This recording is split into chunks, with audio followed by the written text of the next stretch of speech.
নমস্কার বন্ধুরা, রূপার রান্নাঘরে সকলকে স্বাগত জানাই। আজ নিয়ে হাজির হয়েছি একটি অতি জনপ্রিয় রেসিপি, দই বড়া। বাচ্চা থেকে বড় সকলেরই কিন্তু এটি খেতে খুবই ভালো লাগে। সাথে রয়েছে দুরকম চাটনির রেসিপি। চাটনি ছাড়া এই দই বড়া কিন্তু খেতে একদমই ভালো লাগে না। তাহলে বেশি কথা না বলে চলুন তাহলে রান্নাটি শুরু করা যাক। আমার রান্নাটি যদি ভালো লেগে থাকে তাহলে আমার চ্যানেলটিকে সাবস্ক্রাইব করার অনুরোধ রইল। চলুন তাহলে।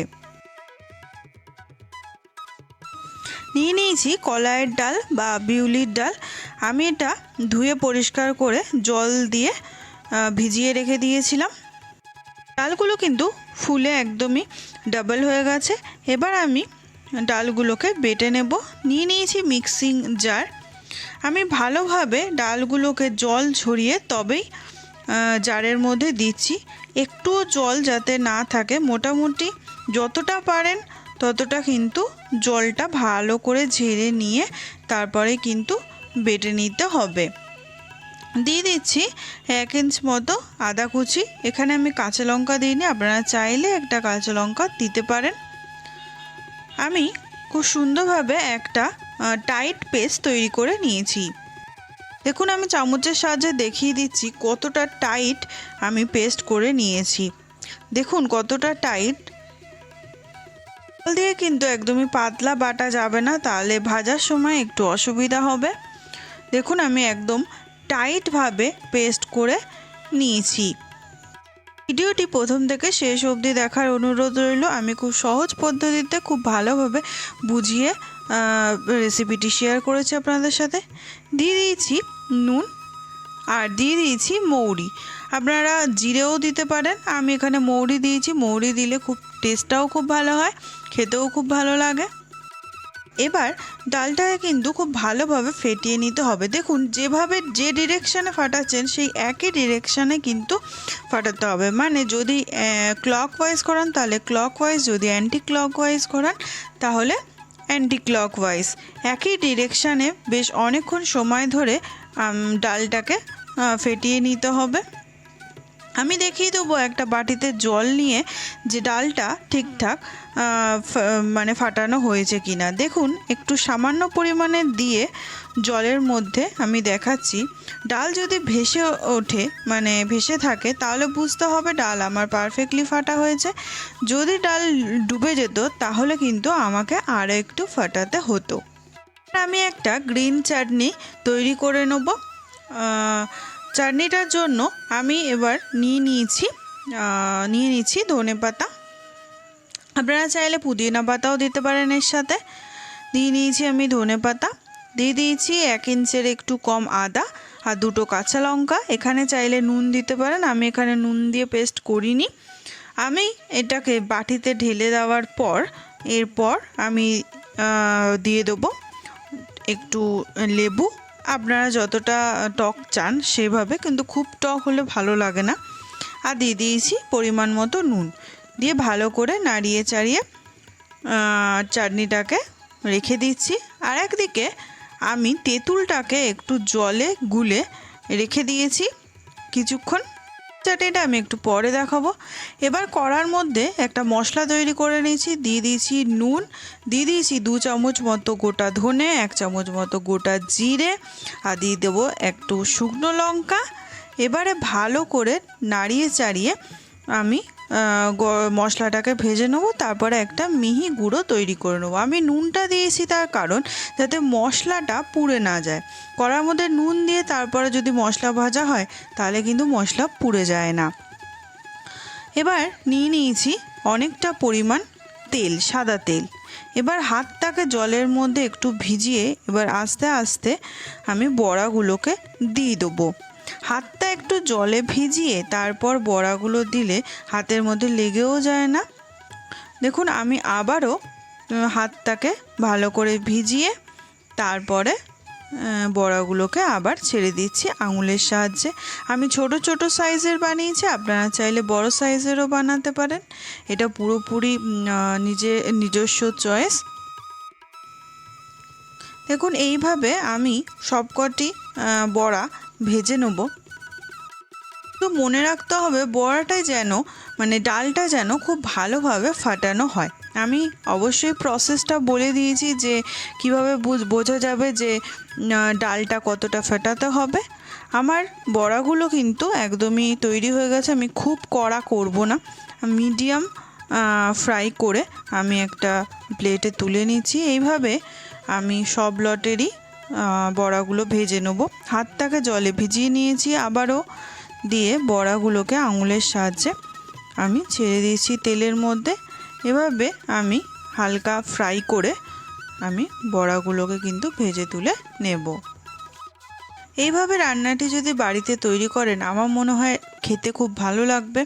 আর সাথে রয়েছে তো 2 রকম চাটনি, আর চাটনি ছাড়া দই বড়া একদমই ভালো লাগে না খেতে। তাই অবশ্যই এইভাবে 2 রকম চাটনি বাড়িতে তৈরি করে নেবেন। আমি একটু নিয়ে নিয়েছি গরম জল, দিয়ে দিয়েছি হিংটা অপশনাল, কিন্তু হিং দিলে বড়ার মধ্যে থেকে খুব সুন্দর একটা গন্ধ বেরোয়। এবার সেই উষুম গরম জলে আমি সব বড়াগুলোকে মানে ভাজা বড়াগুলোকে কিছুক্ষণ রেখে দেবো। আমি এখানে 10 মিনিট মতো বড়াগুলো দিয়েছি, আপনারা একটু চেক করে করে নেবেন। হিং দিয়েছি সুন্দর গন্ধের জন্য, আর বড়াটা এর মধ্যে রয়েছে যাতে একটু নরমও হয়ে যায় আর হিঙের গন্ধটাও খুব সুন্দরভাবে ঢুকে যায়। একটা হাতার সাহায্যে আমি একটুখানি চেপে চেপে দিচ্ছি যাতে ওটা ভালোভাবে ফ্লেভারটাও ঢুকে যায় আর একটু নরম হয়ে যায়। এবার নিয়ে নিয়েছি দই, আর নিয়ে নিয়েছি হাফ কাপের একটু বেশি 1/3 কাপ মতো চিনি থেকে একটা জল বেরোয়। আমি এখানে 500 গ্রাম মতো দই ব্যবহার করেছি। দইটাকে খুব ভালোভাবে চিনির সাথে ভালো করে ফেটিয়ে নেব। এবার যে বড়াগুলোকে আমি ভিজিয়ে রেখেছিলাম 10 মিনিট পর আমি কি করছি, ভালো করে হাত দিয়ে চেপে চেপে সমস্ত জল ফেলে দিচ্ছি, দিয়ে এই দইয়ের বাটির মধ্যে আমি দিয়ে দেবো। আর পুরো দইয়ের বাটির মধ্যে যখন বড়াগুলো সব ডোবানো হয়ে যাবে তখন আমি ফ্রিজে দিয়ে দেবো। ঠান্ডা ঠান্ডা দই বড়া খেতে কিন্তু সবারই খুব ভালো লাগে। খুব ভালোভাবে দেখুন আমি জলটাকে কিন্তু ঝরিয়ে নিয়েছি। জল ঝরিয়ে না নিলে খেতে কিন্তু একদমই ভালো লাগে না। আমি একটা ছাঁকনির সাহায্যেও দেখিয়ে দিচ্ছি, আপনারা হাতে চিপে না চাইলে মানে হাতে চিপে যদি জলটা বের করতে না চান এইভাবেও কিন্তু জল বের করে নিতে পারেন। এইভাবে সমস্ত বড়া করে নিয়ে আমি দিয়ে দেবো ফ্রিজে। এবার চলুন দেখিয়ে দিই তেঁতুলের চাটনি বানানোর পদ্ধতিটা। এটি কিন্তু খেতে খুবই ভালো লাগে। দেখুন আমি কড়ার মধ্যে নিয়ে নিচ্ছি চিনি। আমি এখানে 1 চামচ মতো চিনি নিয়েছি, আপনারা আপনাদের ইচ্ছা মতো চিনি নেবেন কতটা মিষ্টি করতে চান। দিয়ে দিয়েছি ওই চামচেরই 1 চামচ জল। একটুখানি নাড়িয়ে চাড়িয়ে চিনিটা যখন ক্যারামেল হয়ে যাবে মানে একটা সুন্দর কালার এসে যাবে আর পুরো চিনিটা গলে যাবে, তখন কিন্তু আমি যে তেঁতুলটা আমি জলে ভিজিয়ে রেখেছিলাম সেই তেঁতুলটা ছেঁকে নিয়ে মানে তেঁতুলের যে জলটা ছেঁকে নিয়ে আমি চিনির মধ্যে দিয়ে দেবো। দেখুন আমি ছাঁকনির সাহায্যে পুরো তেঁতুলের জলটাকে ছেঁকে নিয়েছি আর ভালোভাবে ওর মধ্যে পুরো তেঁতুলের পাল্পটা দিয়ে দিচ্ছি। এইভাবে পুরো চিনির সাথে তেঁতুলের রসটা আমি ভালো করে ফুটিয়ে নেব ততক্ষণ যতক্ষণ এই জলটা একটু কমে আসে, মানে তেঁতুলের চাটনিটা একটু টাইট হয়ে যায়। খুব টাইট করার প্রয়োজন নেই। যে ভাজা মশলাটা আমি তৈরি করেছিলাম সেটা 1 চামচ পরিমাণ এখানে দিয়ে দিলাম, আর দিয়ে দেবো স্বাদ মতো নুন। আবারও মানে ভালোভাবে আমি ফুটিয়ে নেব। আমি ঠিক এইরকম থিকনেস রেখেছি, আপনারা চাইলে একটু পাতলা বা গাঢ় করতে পারেন। এর থেকে গাঢ় খুব একটা ভালো লাগে না, চাইলে আপনি এর থেকেও পাতলা একটু করতে পারেন। আমি কিন্তু এইরকমই থিকনেস রেখেছি দেখুন। আর ঠান্ডা হয়ে গেলে কিন্তু একটু বসে যায়, আপনারা সেই হিসাবে মানে চাটনিটা তৈরি করবেন। খাবার সময় ফ্রিজ থেকে বার করে নেবেন ঠান্ডা ঠান্ডা দই বড়া। এই দই বড়াতে কিন্তু একটু বেশি পরিমাণে দই দিলে খেতে খুবই ভালো লাগে। আমি আমার ইচ্ছা মতো দই দিয়ে দিচ্ছি, আপনারা দই কম বেশি করে দিতে পারেন, আপনারা যেরকম পছন্দ করেন ঠিক সেই রকম হিসাবে পরিবেশন করতে পারেন। এরপর উপর থেকে দিয়ে দিয়েছি গ্রিন চাটনি। আমি এখানে হাফ চামচ মতো গ্রিন চাটনি দিয়েছি, এটাও পুরোপুরি অপশনাল, যেরকম আপনারা খেতে চান সেরকম দেবেন। এবার দিয়ে দিয়েছি তেঁতুলের চাটনিটা, যেটা আমি তৈরি করেছিলাম, সেটা আপনাদের ইচ্ছে মতো ব্যবহার করবেন। দিয়ে দেবো চাট মশলা, আমি এখানে সানরাইজের চাট মশলা ব্যবহার করেছি। সানরাইজের চাট মশলা কিন্তু খেতে খুবই ভালো লাগে। এরপর আমি দিয়ে দেবো সেই ভাজা মশলাটা, যেটা আমি তৈরি করে রেখেছিলাম। এটা দিলে কিন্তু খুব সুন্দর একটা গন্ধ আসে আর খেতেও খুবই ভালো হয়। এবার দিয়ে দেবো সামান্য একটু লঙ্কা গুঁড়ো, যদি বাচ্চাদের দেন লঙ্কা গুঁড়োটা অ্যাভয়েড করতে পারেন। লঙ্কা গুঁড়ো দিলে কিন্তু দেখতেও খুব ভালো আসে, ভালো লাগে, আর কালারও খুব সুন্দর লাগে। দিয়ে দিয়েছি ব্ল্যাক সল্ট মানে বিট নুন, আর দিয়ে দিয়েছি ঝুরি ভাজা, এটাও পুরোপুরি আপনাদের ইচ্ছা মতো, যতটা আপনারা খেতে ভালোবাসবেন সেই হিসাবে ঝুরি ভাজাটা দেবেন।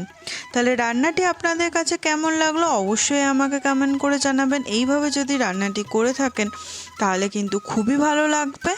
রেডি হয়ে গেছে দই বড়া বা দহি ভাল্লা, যেটাই বলুন।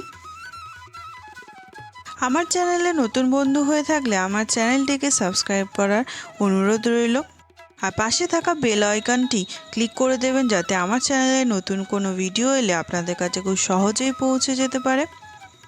আজকের মতো এইটুকুই, দেখা হচ্ছে নেক্সট কোনো রেসিপি নিয়ে। ভালো থাকবেন, সুস্থ থাকবেন আর সকলকে ভালো রাখবেন। নমস্কার।